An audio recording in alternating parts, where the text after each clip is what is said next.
میں نیکی کی دعوت کی دھوم میں مچاؤں، عطا ایسا کر حوصلہ یا الہی۔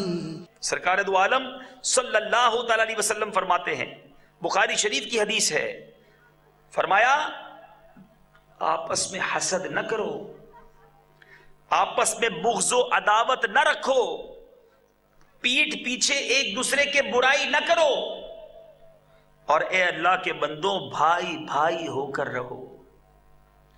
لیکن بدقسمتی یہ ہے کہ یہ تینوں چیزیں آج ہمارے درمیان ہیں۔ ہم مسلمان سے جلتے بھی ہیں، حسد بھی کرتے ہیں، ہم اس کے پیچھے بغض بھی رکھتے ہیں، بیڈ تھنکنگ بھی رکھتے ہیں اس کے بارے میں، اور اس کی برائی بھی بیان کرتے ہیں۔ اسلام تو کہتا ہے بھائی بھائی بن کے رہو، اور ہم ان تینوں برائیوں میں مبتلا ہیں۔ اور یاد رکھیے، حسد کہتے کس کو ہے؟ اسلامی بھائیوں سے زیادہ یہ بیماری اسلامی بہنوں میں ہوتی ہے۔ Now please listen carefully. What is the definition of jealousy? What is the definition of حسد؟ حسد کہتے کس کو ہیں؟ یہی نہیں پتا ہم کو۔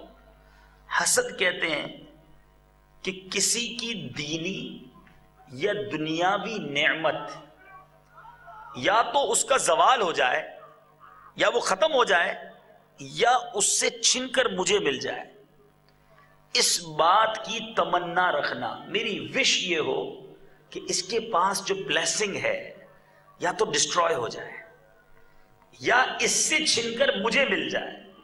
اگر یہ تمنا، یہ وش دل میں ہے، دیٹ از کالڈ حسد۔ اور جو حسد کرتا ہے وہ ہوتا ہے حاسد، اور جس سے حسد کیا جاتا ہے وہ ہوتا ہے محسود۔ ٹھیک ہے، اب آئیے حسد کی کچھ ایگزامپلز۔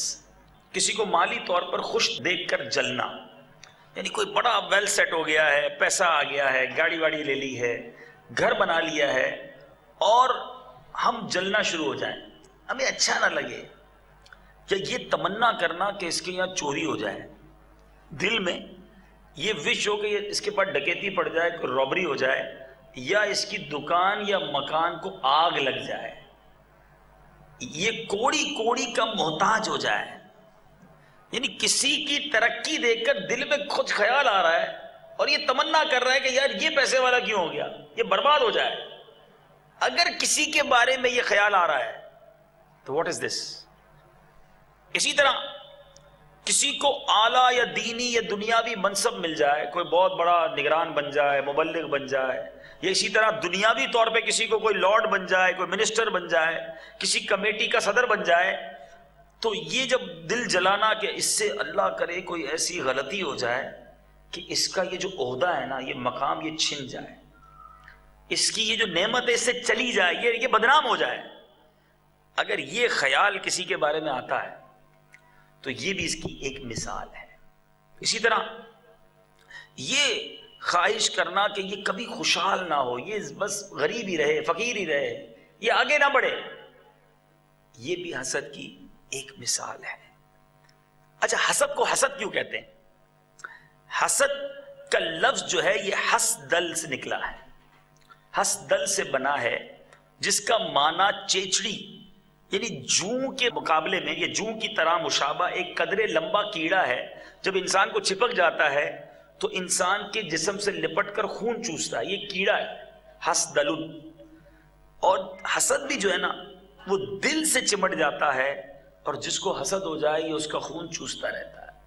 یعنی حسد ایک ایسی بیماری ہے کہ جس کو حسد ہو جائے وہ خود ہی مرتا ہے، یعنی وہ خود پرسکون ہو ہی نہیں سکتا، جس سے حسد کر رہا ہے وہ آگے بڑھ رہا ہے، اس کا خون جل رہا ہے، یہ حسد کی آگ میں خود ہی جلتا رہتا ہے۔ یہ بیماری ایسی ہے اس کو دلی طور پہ بھی برباد کر دیتی ہے۔ اچھا، اسی طرح پیارے اسلامی بھائی، امام غزالی رحمۃ اللہ تعالی علیہ بڑی پیاری مثال دیتے ہیں۔ امام محمد بن محمد غزالی علیہ رحمۃ اللہ الوالی کیمیائے سعادت میں لکھتے ہیں کہ حاسد کی مثال ایسی ہے کہ دشمن کو مارنے کے لیے پتھر پھینکے، اوپر دشمن اوپر بیٹھا ہو اور یہ پتھر مارے بڑا غصے میں، وہ پتھر دشمن کو لگنے کی بجائے واپس آئے اور اس کی سیدھی آنکھ پھوٹ جائے، پھر غصہ آئے، پھر پتھر اٹھائے، پھر مارے، اس کو نہ لگے پھر واپس آئے اس کی بائیں آنکھ پھوٹ جائے، بڑا غصہ ہے، تیسری بار پتھر اٹھائے پھر مارے، پھر اس کو نہ لگے سر پہ آئے تو سر پھوٹ جائے، تو پھر دشمن اسے اس حال میں دیکھ کر ہنستے ہیں، اور حاسد کا بھی یہی حال ہے کہ شیطان اس کے دیکھ کر اس کا مذاق اڑاتا ہے، کیونکہ حسد کرنے والا سامنے والے کا بگاڑ کچھ نہیں سکتا، خود ہی خود جلتا رہتا ہے، گناہ بھی کماتا رہتا ہے اور طبیعت بھی خراب ہوتی رہتی ہے۔ یہ بیماری اتنی بری ہے کہ فائدہ کچھ نہیں ہوتا، نقصان ہی نقصان ہاتھ میں آتا ہے۔ اب آئیے، ایک حسد ایسا بھی ہے کہ جو جائز ہے، اس کو غبطہ بھی کہتے ہیں۔ حسد اور رشک میں فرق ہے۔ حسد تو یہ نا یہ نعمت اس سے مجھے چھین کر مل جائے، یہ برباد ہو جائے۔ رشک یہ ہے کہ اس کے پاس نعمت ہے، یا اللہ مجھے بھی یہ عطا کر دے، میرے بھائی کے پاس بھی رہے، مولا مجھے بھی عطا کر دے، اللہ تو نے اس کو نوازا ہے مجھے بھی نواز دے۔ تو یہ رشک ہے اور یہ جائز ہے۔ اور کسی کا دینی فائدہ ہے، دنیاوی طور پہ وہ ترقی کیا ہوا ہے، پیسے والا ہے، تو بندہ رشک کر سکتا ہے کہ مولا تو نے اس کو دیا ہے مجھے بھی نعمت دے دے۔ لیکن ہمارا پرابلم عجیب و غریب ہے، ہم رشک بھی کرتے ہیں تو پیسے والے پہ کرتے ہیں، گاڑی والے پہ کرتے ہیں، یار گاڑی اس کو مل گئی مجھے بھی مل جائے، بنگلہ مل گیا مجھے بھی مل جائے، نوکری مل گئی اچھی والی مجھے بھی مل جائے۔ ہمارا رشک بھی دنیاوی معاملات پر ہے۔ ہم کبھی یہ کیوں نہیں سوچتے کہ یار وہ 5 وقت کا باجماعت نمازی ہے، کاش میں بھی بن جاؤں، وہ تہجد پڑھتا ہے میں بھی یا اللہ تہجد پڑھنے والا بن جاؤں۔ ہیں ہم بھاگتے بھی ہیں تو پیسے والے کے پیچھے، یہ کیوں نہیں بھاگتے کہ وہ جنت کی طرف جا رہا ہے، یا اللہ مجھے بھی ایسا بنا دے، یہ نیکی کی دعوت دیتا ہے، مولا مجھے بھی مبلغ بنا دے، اے رب تعالیٰ یہ امامہ پہنتا ہے داڑھی سجاتا ہے مجھے بھی یہ نعمت دے دے، ہیں یہ کتنا عبادت گزار ہے، مولا مجھے بھی عبادت کا شوق دے دے۔ ہم جنت کی طرف جانے والے سے رشک نہیں کرتے، ہم دنیاوی ترقی کرنے والے کی بات کرتے ہیں، یار کیا زبردست گاڑی ہے اس کے پاس، میرے پاس بھی ایسی ہونی چاہیے۔ ہماری تھنکنگ دنیاوی لحاظ سے بہت زیادہ ہے۔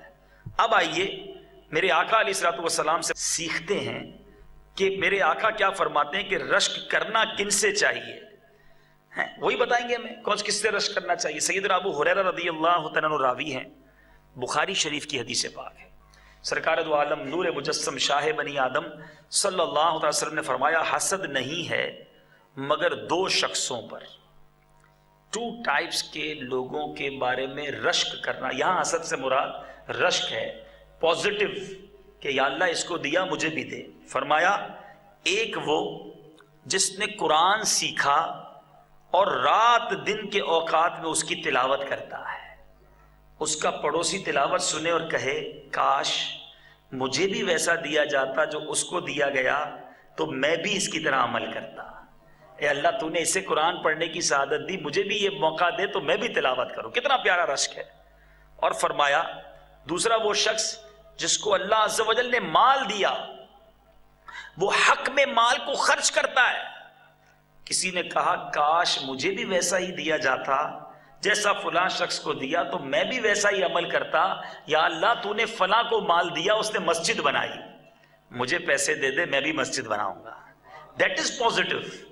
یا اللہ وہ دن رات غریبوں کی مدد کرتا ہے، غریب اور مسکینوں کو کھلاتا ہے، مجھے مال عطا فرما میں بھی یہ کروں گا۔